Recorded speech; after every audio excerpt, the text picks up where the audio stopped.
Thank you for having us. I'm Melinda Hurley with Avid Ratings. We are a premier CX, customer experience platform for all your home building needs. Now, especially more than ever, we live in a data-driven world, and given the COVID world we are quasi still in, hopefully coming out, we've seen a lot of changes in home building and the way you as builders are measured and monitored, many of which are unfair, given things like supply chain issues and whatnot. So measuring and knowing really where the pitfalls are and where you excel are more important now than ever. So thank you for your time today. We just have a very quick, short video to post. And following one of our sessions this afternoon, we'll be sharing, quite a bit of data showing pre-COVID and post-COVID data and where really you can be moving the mark as a home builder, keeping homeowners satisfied. So thank you. Okay, so we're at the end of the run here. We're going to build in more breaks next time as part of our strategy. But we wanted to close out with, I think we've had a decent amount of discussion about the reality check on execution and implementation on some of these categories. But I think we want to dig in a little deeper with this panel. And want to also understand what's most attractive, what some of the implementation imperatives are, and look at it from a valuation perspective. If builders were to institute some or many of these key concepts, what might happen to the value of those companies? And I think we've got great panelists to help us on this. I'm going to consider you a panelist for purposes of this session and not a co-host. Wait, but I want a co-host. I'm going to ask this gentleman who I'm married to. I've never facilitated as being the facilitator with Larry, and I do have some questions. You want to? So I can jump. You want to interrogate or facilitate? No, just facilitate. Just facilitate. Okay. There's going to be an empty room in about 8 minutes here. You mean all these people are going to leave? Well, if you start asking questions, they might. I don't think so. All right. Well, let's go. We've got Larry, who's at least a West Coast legend in the home building industry and has successfully built and sold a couple of great companies over the last 20 years. So I think he knows where he's coming from on these issues. And then we also have Keith Anderson, he's our man on zooming in.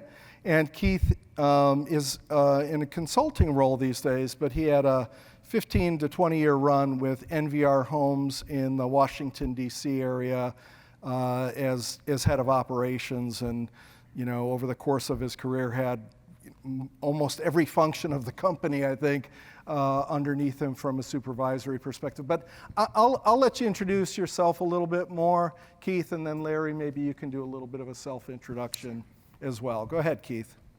Well, thank you. And, I really appreciated the group ahead of us. So I was glad you guys were a little late because I loved listening in. Formally introduce myself, I'm Keith Anderson. I was Executive Vice President of NVR for about 15 years. I retired about 2 years ago. And so I thought I was going to do some traveling, do some things. And next thing I know, it's COVID and I got locked in. And when you have a type A personality, you can't sit still. I still have fire in the belly. And so I started a couple companies and of which I'm now currently opening a new home building business up in Wisconsin. Okay. So I'm going to see both aspects. I'm going to see a home builder, the third largest in the country. That this year I think we're going to build close to. I say we. I mean it's they. They're going to build about 23,000 homes this year, and then of course I'm going to be looking at starting up a company that's going to build about. My goal for this next 12 months is about 50 to 60 homes, and then I'll take it up to about 200 to 300 homes in the next 2 to 3 years. So it's in my blood. It's what I do, but I like doing things different, and that will get me. That's why I was excited to be part of this panel. Okay, thanks, Larry. Well, Keith, you should be aware that at one time in my life we had a DC division, and I always told everyone in the division, why aren't you more like NVR? and they would tell me, you overpaid for land and didn't know what you were doing. And I said, well, then how come they're making so much fucking money? Okay, so NVR has been pretty heroic from my perspective for 30 years. So I'm honored to be speaking with you, okay? Thank you. For everyone here, you know, I'm from Southern California, but I grew up in Buffalo, New York, and I was a high school teacher out of college. Never for a second thought I would be in the home building business. Joan knows a lot more about home building than I do. But I was also a coach, and I went back to graduate school and became a market consultant and looked at data. When data, you know, you had spreadsheets as opposed to what you have today, and tried to understand in our industry, in home building, why builders were so inefficient and why buying a piece of ground, you know, real estate economics are really pretty simple. You estimate your revenues, you subtract your estimated costs, and if there's something left over, you feel pretty good about it. And then if you're really tricky, if you do it quicker than you thought, then you're really doing well. That is almost the extent of our financial analysis. And along the way, my biggest client was from Denver, Colorado, and they said, why don't you take that brilliant interest and advice and come and work for us? And that was in 1984, and I've been doing it ever since. And I love it. I love being around home builders. I love being around people in the industry. When I hear people like Tim Costello, I say, why isn't everyone like that? Why isn't everyone arguing and coming up with crazy ideas? And why aren't we recreating and fixing and improving every single day? And I've spent most of my career growing businesses and trying to create an environment where really smart people do the best work of their life every day. That's my goal. That was always my goal. And it should be so simple, but it isn't always. And sitting here and listening to the last few programs, I probably have a little bit different take. I think that most of us are almost Cro-Magnon men dragging our knuckles on the side of the pavement in kind of a messy business. And I think there's, you know, but what I do believe is that messy business is a noble thing to do with your life. And so I have a lot of opinions about how to improve what we do and how to do better with our employees and our customers. And I'm very happy to be here, so thank you. Great. So if I can get my slide back, thank you. So what I wanted to do, first of all, this is a Fantasyland slide. It's, you know, I kind of took the pie that we looked at previously in terms of new home, used home, maintenance, not maintenance, but improvement and rental. And I did a 5% compounded annual growth rate on the bottom line and visioned if we could double the market share from 9% to 18%, what sort of size of market would we be looking at? This is at an industry level. We go from 316 billion basically in 2020 to almost $1 trillion if we can double our market share and the market grows at that rate. Maybe that's an unrealistic rate, maybe it's too low.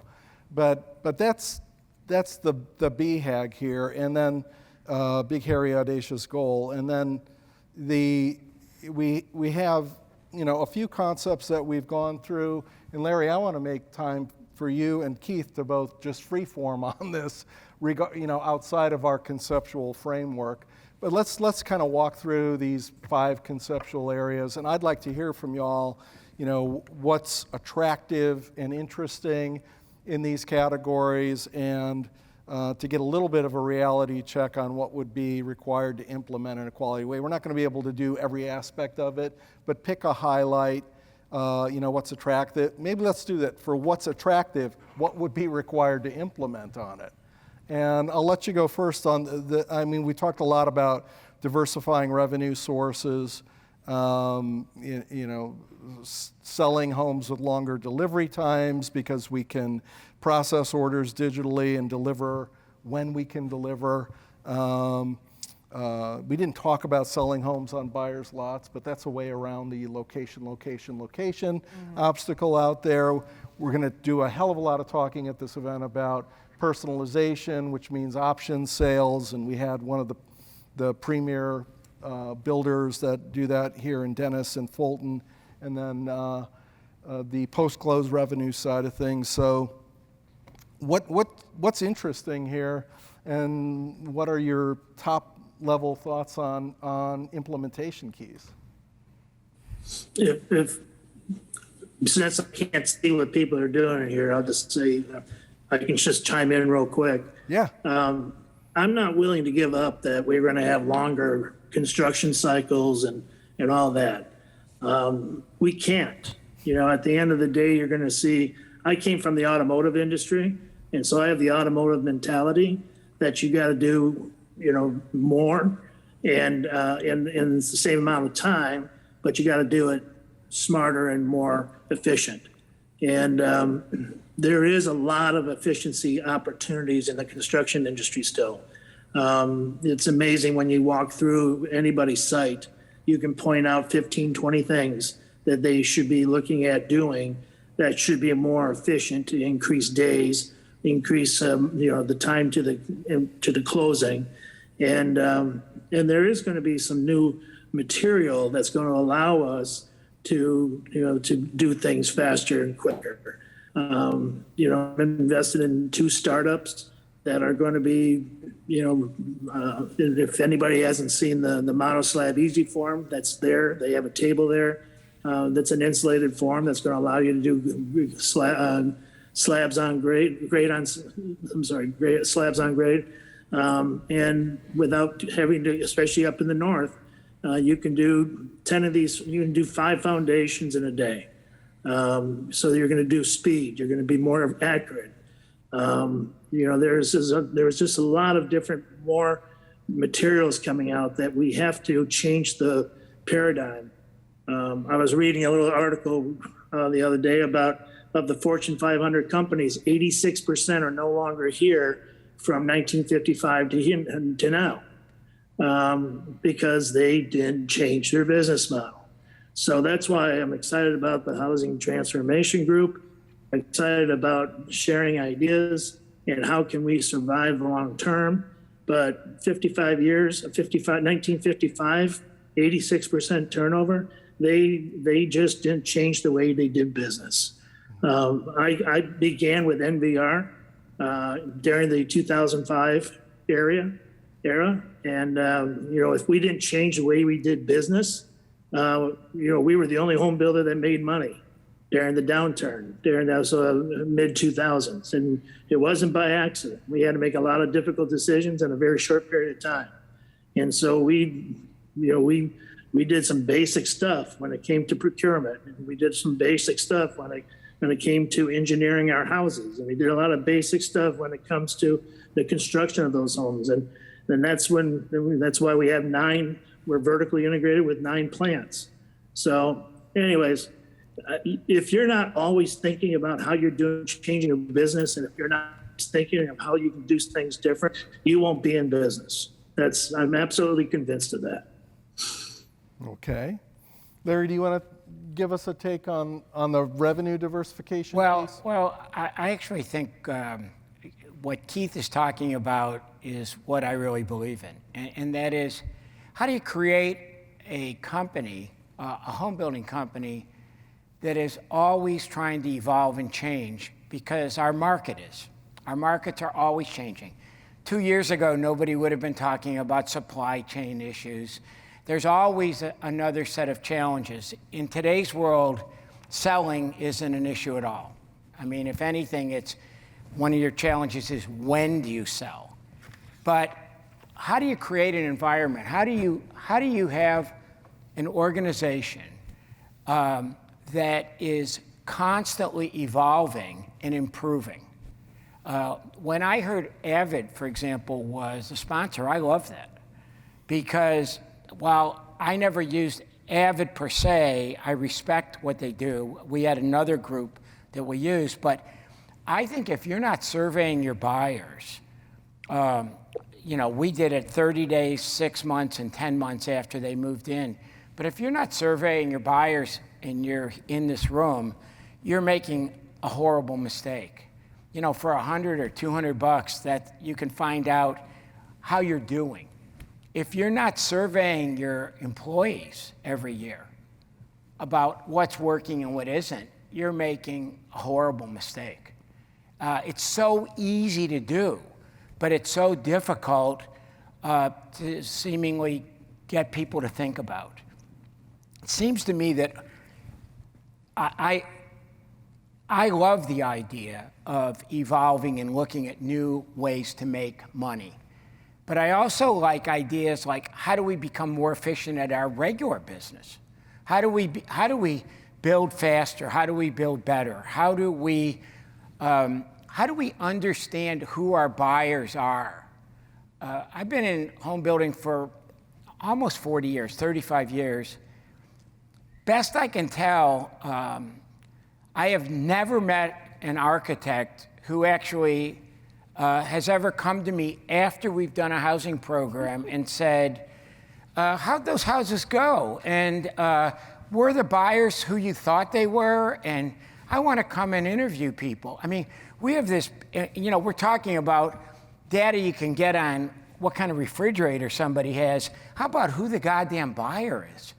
Why do we have so many failures in our industry? Why is land acquisition such an inexact science? I think there's a million challenges for us in our industry, but from my perspective, it all starts with two things.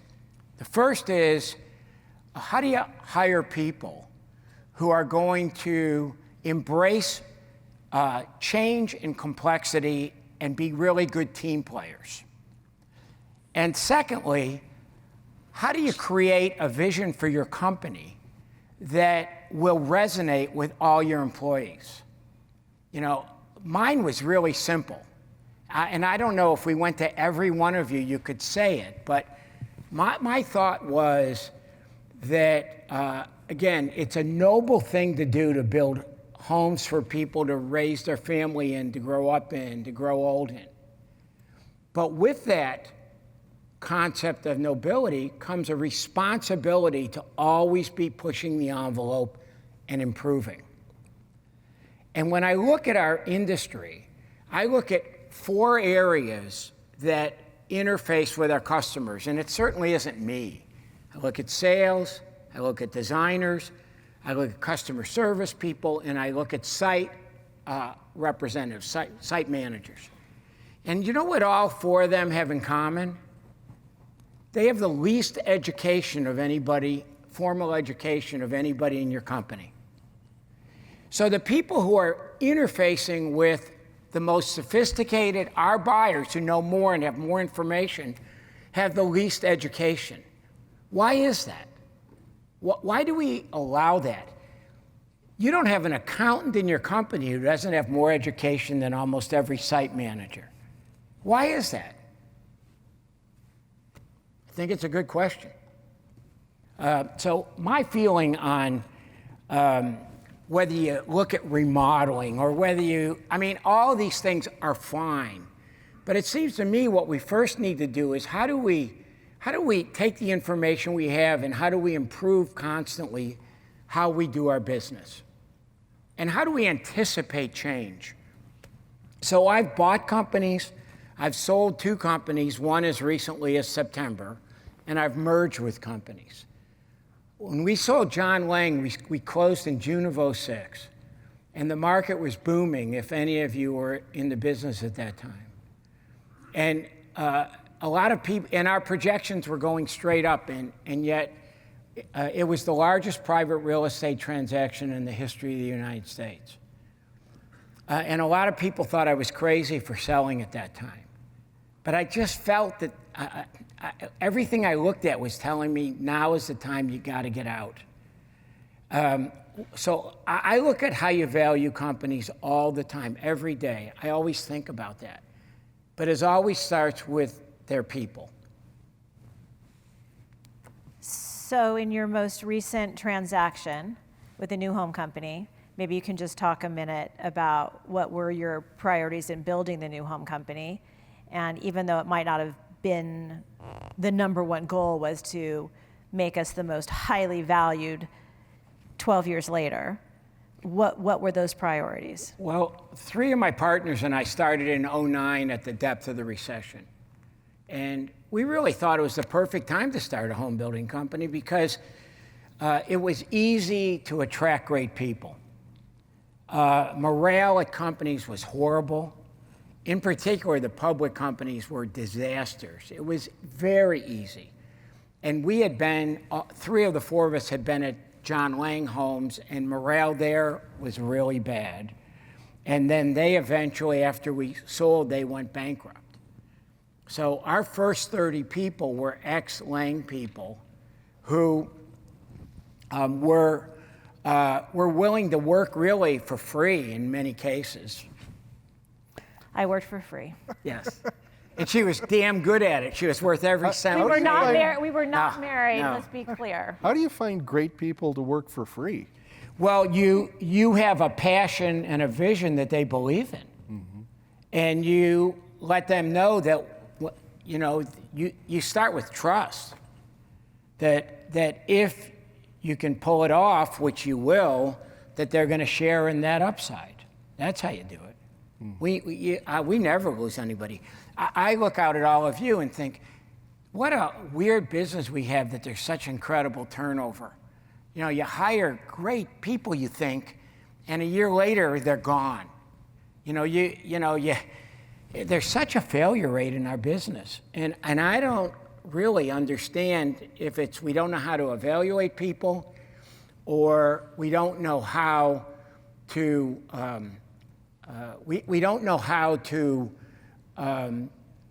sort of come through on the promise that you make when you hire them. But I've never thought about our industry as you do it to get rich, but I certainly think that people should be rewarded fairly. I think, I'd be interested in what Keith thinks, but I think NVR had a very low turnover rate because they were so selective in the people they hired, and then their people were passionate about what they did. Keith, come back from the Ethernet. During that downturn, I think our past history spoke for itself, and our results spoke for itself. So people were less likely to take chances and jump ship because they know that we were around for 70 years. We anticipate being around another 70 years, and they wanted to be part of it. The compensation is a little bit above average for the industry, and I think that has something to do with it. But once the housing market started booming, I wish I could say that we still don't have turnover, but we do. And I think for all the type A's out there, what's happening is there's a lot of people. If you're not growing fast enough, then opportunities don't come as quick as most people want them. The production managers today want to be a regional and want to be a director, within the next few years. They can't. The days of waiting around for a promotion aren't there anymore. People want to be mentally and financially benefited during these upturns. And that's why sometimes people leave just for the opportunity. But you'd be surprised how many people come back, and I'm okay with that. I would hire somebody back tomorrow because they're a great poster child for, man, I wish I never did that. The grass isn't always greener. And so that was fine. And we always left the door open when people left. great. We've got consensus on great people and great culture. Let's talk a little bit more about continuous improvement, continuous innovation, which the continuous innovation piece has eluded this industry. I mean, why? And what do we do about it? Well, I think Joan has fought it forever. You know, when you organize your business like I did and probably most of you do under functions, what seems to occur is that each of the leaders in those functions, whether it's operations or finance or land ec or project management, in sales and marketing, in their soul, they think their deal is the most important. And in their soul, they think they're working more efficiently and harder than every other group. And if you're a leader, you either break those walls down or you shut up. Because you can't tolerate, well, what home building truly is the ultimate team game. We all need each other in all these different facets. And God forbid, here's Joan started out in the design business and she reported to the head of construction. And what do heads of operations like to do? They want to tell you why nothing will work that isn't exactly what it used to be. Sincerely, right? But you hired an industrial psychologist so I could have like a breakthrough, a therapeutic breakthrough to be able to work with the head of operations. And he too worked with the industrial psychologist. And now we're dear friends and we hope that we see each other in walking in each other's shoes. But it literally took an industrial psychologist to get us working as a team. I did a lot of therapy myself. Keith, get in here on continuous innovation. Well, here again, when I was hired, I had no home building experience, but I managed. I managed an international company that was manufacturing labels, Avery Dennison, and a widget is a widget. A house is a house, and if you can do continuous improvement, it's all about run how many per hour, what's your scrap rate, what are you throwing away, and if you can take those principles and take it out to the field, you'll see that how you can benefit. So when I came to NVR, and we had to make some changes pretty fast and pretty quick. One, there had to be some changes at the regional production level. There was just some people we had such long tenure that, unfortunately it's good and it's bad. And, we've done that, or that it hasn't worked. Or I'm going to tell you, my philosophy is if you haven't tried it in the last 3 years, or you never tried it, you don't have an opinion. So that's number one. Number two is that you got to be able to say, you have to communicate within the regions and the divisions. I always had a regional production meeting in the beginning once a month. I would fly everybody in, and we would do best practices. And I'm going to tell you, it was unbelievable to me how much we were different in Cincinnati or versus Philadelphia or wherever.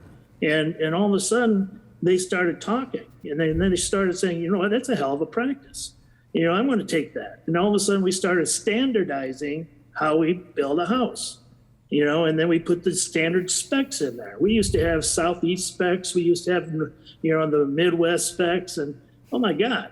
Then after 3-4 years, I could walk into any one of our houses and I can't tell what division it was because the quality and the level of was very, very good.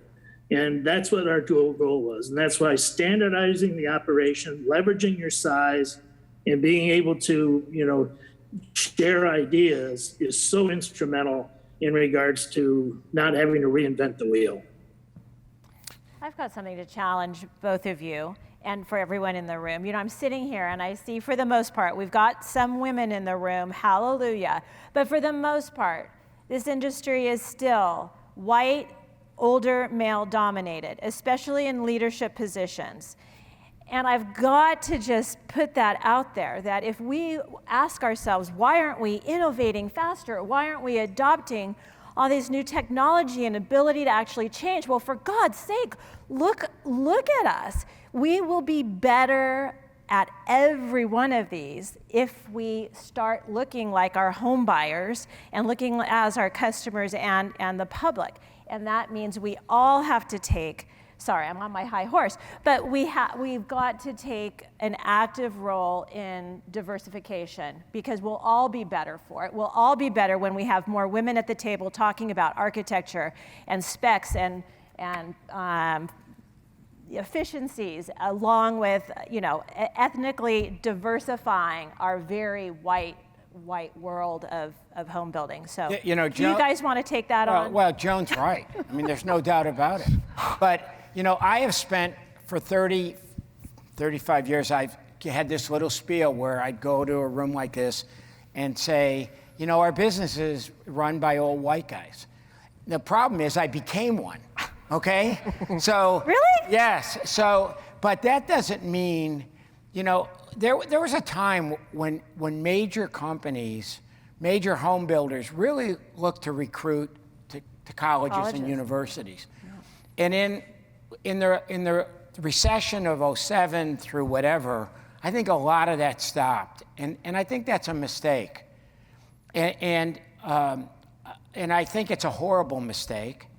And I think if you want to stand in your buyer's shoes, the reality is your buyers are moving towards being people of color. They're being single-parent households. They're being, much more diversified than just, the nuclear family. Yes, yeah. Absolutely. So you are right, and you're really right. And unfortunately, we had 12 divisions. And we had this industrial psychologist come in, and we spent 2 days, and I looked around, and every division president was 50-year-old white guy. And we spent 2 days talking about diversity, and we handed out documents, and we had guest lecturers. And at 3 o'clock, day 2, the psychologist got back up and said, "Now, what do you think about diversity?" And they look and say, "No, we kind of think things are pretty good the way they are." Okay, and I thought, why didn't I just go outside and spit in the wind? Okay, it's like, I think sometimes you got to jam diversity down people's throats for them to figure out that it is a good thing, that it can make you money. There's not a person here who, if you didn't go out to one of your job sites, couldn't go to the lowest assistant manager, site manager, customer care guy and not learn something. And the real question is, would they tell you or not? Would they be too afraid of you to tell you? The most inexperienced designer could tell you something you're doing so wrong that you had no idea of. And the key is to create an environment where they're comfortable telling you that so you can get better. It's a good note. I might want to end on that note. We've got 1 more minute. Keith, what are you doing differently in this new company? What's your top innovation that you're trying to bring to the fore in the new company, the new home building company? Well, there's no way I would start the business unless I was doing panelization. So I think right now you're going to see super subs take over for the mom and pops. I think more and more companies are going to merge, and unfortunately, a lot of the smaller builders and the smaller subs aren't going to survive. Labor is what labor is. So look at what automotive did. They started doing car parts, and they were just doing, all they were doing was snapping the pieces in, but all the pieces were coming already installed. And that's really where the home build, it's a big conveyor belt, guys, and the chassis is the foundation, and you're literally going to see everything come to this work site already 90% complete, and all you're doing is snapping it all together. Cool. People are putting windows already in the wall panels. They're doing everything, versus doing, I'm going to have very little stick building in my operation, period. Mm-hmm. So that's because I just can't count on the labor. Yeah. So as long as I can put them in a warm factory in Wisconsin, they'll work all day long. Yeah. Larry, if you were going to start another company to sell for $1.2 billion, what would be the number one innovation that you would focus on? Well, I can tell you a couple right now that'll be simple. If you're not doing it in a confidential manner on a voluntary basis, survey every single employee in your company. Go back right now and go back to wherever you're from and say what's working and what isn't. Give them 15 questions and then read every one. And let me tell you, your company will get better. And then go and talk to every employee and tell them what you heard. If you'd like another, I'm not kidding. It's so simple, but nobody does it, okay? And even if they do ask questions, they don't go back and tell people and then make changes. So be willing to change. Be willing to listen to the people in your organization. Very good. I think we've got to wrap up there. We just have a few minutes to get folks to their segment-specific general sessions. Thank you, everybody who came out. Joan, you've been a great co-host. Larry, Keith, thank you so much for participating. And also Avid Ratings.